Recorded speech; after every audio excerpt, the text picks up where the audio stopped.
Tips on editing your reel to make sure you get hired by your favorite sports teams and leagues. What's up, y'all? Welcome back to the channel. My name is Gottschalk, content producer at Major League Baseball. And in today's video, like I said, we're going to be going over some best practices and some tips on how to edit your reels in the best way possible. These tips, I believe, are things that will help you get hired by your favorite sports teams and leagues and help you land your dream job wherever that may be. And then after that, we're gonna react to my sports reel from college almost 8 years ago now. Wow. But let me stop yapping. Let's get into this. The most important tip I have for y'all when you're putting together your sports videography reel for job applications is to put your best shots at the front of the video. Now, what do I mean by that exactly?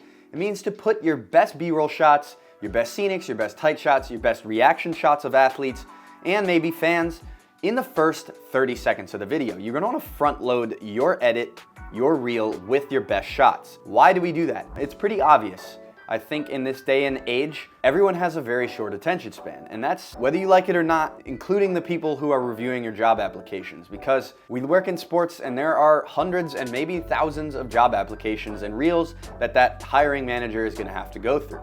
Putting your best shots at the front of your reel allows them to see what your best shots are and what your best talents are in the first few seconds. You don't want your best shots after some of your more mediocre shots. 60 seconds to 120 seconds into the video or the edit, you want that hiring manager to be able to see your best B-roll, your best reactions, everything at the beginning of that edit. Now, I understand every hiring manager is different. I'm speaking from my own personal experience, going through people's reels and whatnot, but you're gonna wanna make it as easy as possible for those people to view your best shots. And front loading your reel with your best ones is gonna make that possible. My second tip for y'all is to use a song in your reel that is maybe not so distracting. And what do I mean by that? I understand that everyone is into different music, everyone has different tastes, of course. I love all different types of music, but I'd say there are certain songs that you might wanna stray away from. I love Playboi Carti, he's one of my favorite rappers ever, but I'm not gonna put Vamp Anthem under my reel, because ultimately the rage is just too much in a song like that. And in the same way, I'm not gonna put someone like John Summit in my edit as well, because it's just too kind of stadium heavy. It might distract and take away from your shots. And ultimately, the goal of your reel is to show off your shots, nothing else, right? And maybe a little bit of your editing capability. Now, this might seem hypocritical coming from me because I just, a month ago made like an edit of my favorite shots to this like future song, and it had tons of effects and everything like that. And it was something I wouldn't edit my reel to if I was applying for jobs, which I'm not. And that's the difference there. Who cares what you use for an edit on your Instagram or to show off your best shots in a season if you're like a sophomore in high school. But if you want something that actually is tangible and you can send with your resume on LinkedIn or Teamwork Online, then you're gonna want something that is a little bit more, not necessarily muted, but something that kind of takes a back seat rather than a front seat in your edit. And my third and final tip for y'all when editing your reels is to limit your effects and color grading. Now, to be clear, this doesn't mean no effects and no color grading, because every job is different. So like if you're applying to a role that requires shooting and editing, which most will, you're gonna want to show off a little bit of your editing capabilities. But again, using my Instagram edit to that future song a month ago, I really don't recommend using that many effects in your reel unless it is like an edit heavy position, because hiring managers are gonna wanna see kind of your pure raw shots, right? So how you expose your shots, how you compose your shots, how you're stitching them together in kind of a subtle way rather than like all these flim-flam effects, because ultimately not a lot of your edits for like a team or something like that will require a ton of effects and things like that, not the majority at least. Again, this could be a nuanced discussion, like maybe the role you're applying for is very edit heavy, or maybe it's like a player content thing that requires more effects or whatever. It's all nuanced, but from my eyes and my best experience, I think that kind of limiting your effects to things that are more subtle and not as distracting, so your shots, again, take the forefront of the edit of the reel, that is ultimately what you want to do. And of course, color grading, I know some of y'all are really into color grading. It's a very important process in telling a story and editing, and it's okay to color grade in your reel, but don't make it something super artsy. You don't want something that's like, this high sepia, like corny look almost. Again, want your shots to be kind of the forefront of what the viewer is consuming. Maybe simple high contrast, maybe just a little bit of toning in the shadows and the highlights. You want your shots to kind of be at the front of the video. again, a very nuanced discussion. And I understand some of y'all like color grading, but again, just speaking from my experience. So with all that being said, I'm gonna watch and react to my sports reel from my time at Georgia and DC United from 2016 to 2020. I used this reel to apply for my job at Major League Baseball, and I had this ready my senior year, knowingly, so I could use this to apply for jobs. Of course, I got lucky and was able to land my job with Major League Baseball in February, a month before the pandemic complicated the paths of many people. But this is a long time ago now. This is when TikTok was like brand new. Unk status, holy Let's get this going.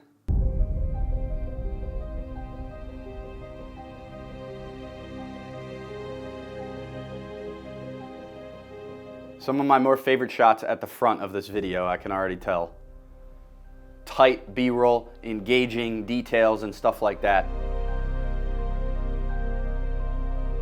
A lot of camera movement, subtle movement. I always talk about kind of incorporating movement in your shots, whether it's a reveal or kind of a pan up when you're shooting tight especially, and not just being static. A lot of emotion as well, right? So I put some of my favorite fan shots in there as well to show off the emotion of the sport.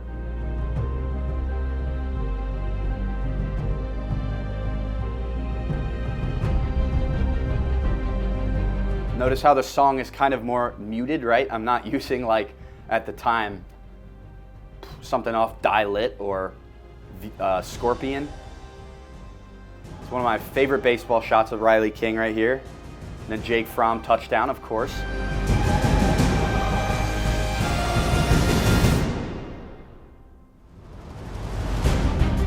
Wayne Rooney, that's one of my favorite shots. So look, what I say, my favorite shots, it's kind of inside of minute 15 are all my favorite shots appeared.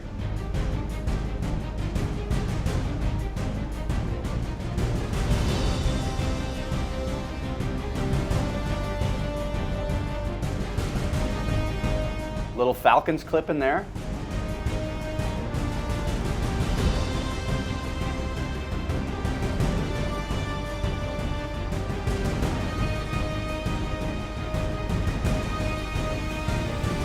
A lot of mix of sports as well in here. I think that's an important thing to note, is just incorporating all different sports. So like if you have the ability and the access to all sports at your school or high school, college, whatever it be, definitely shoot as many sports as possible. Those different sports will give you experience in shooting different things, and it'll also open up more doors for you, right? So you can apply for basketball jobs, baseball jobs, football jobs, Olympic sports jobs, I don't know, at schools and stuff like that. Just keep that in mind.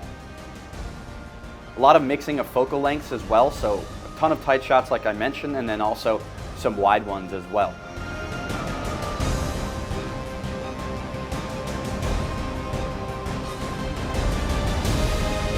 Another thing that people don't do enough of is shoot from the crowd, right? Incorporating different angles. So if you're at a baseball game, don't just shoot from the field level, go up to the crowd and shoot down. That'll give you some variance in there as well.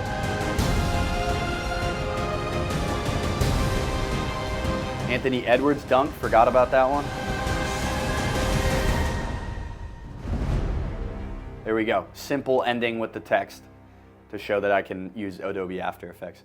So all in all, 3 minutes there. I think to finish off this video, I do want to say, in terms of length, 3 minutes is a fine length, but that was, again, like I said, made in like 2019, 2020. Nowadays, I would shorten it even more. So I would keep your reels to around 60 seconds to 120 seconds, so a minute to 2 minutes.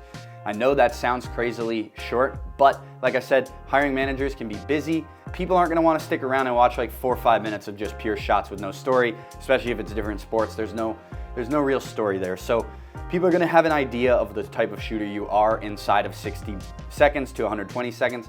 That's just one note. Again, like I said, that was like before TikTok rotted all our brains, or right when TikTok was starting to rot all our brains. So 3 minutes seemed fine to me at the time, but it might not be now. Of course, all of these discussions and all these tips are just from my own opinions and my own experiences. Some of these discussions can be complicated and nuanced, so just before you comment something mean, just take that information in. I understand if you're applying to a role that is more feature related or long form editor related, you might want some more sit down interviews or motion graphics incorporated or editing, or if it's like a more player specific content role, then you might want something a little more high energy and effect heavy. Again, it really depends on what you're applying for. These few tips are just kind of a general statement if you're applying to, let's say, a content producer role with Austin FC in Major League Soccer, or the Seattle Seahawks. Like, I think reels like this that are simple and showcase your best shots without distracting the hiring manager or the viewer are the best reels, and they'll help you land